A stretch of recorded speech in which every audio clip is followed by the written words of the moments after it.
A book called On the Origin of Species was published in 1859. This was the manuscript in which the theory of evolution by natural selection was outlined by Darwin, and it was a very popular book. It contained new and revolutionary ideas. So, there was a lot of controversy around the ideas covered in the book. What were the reasons behind the controversy? The theory challenged the widely held idea at the time that God made all the animals and plants that live on Earth.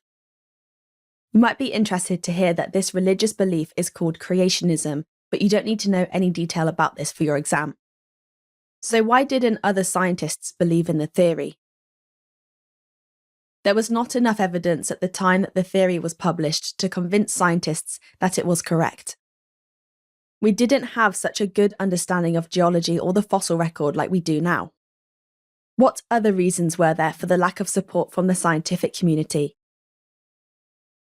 The mechanisms that lead to inheritance and variation were not known about at the time. This image shows how our chromosomes behave to lead to offsprings getting a mixture of characteristics from our parents, alongside some variation. You don't need to know this at GCSE, but you will learn about it if you choose to continue studying biology beyond GCSE.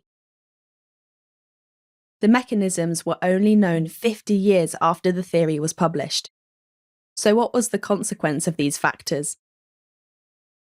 Due to these factors, the theory of evolution by natural selection was only gradually accepted.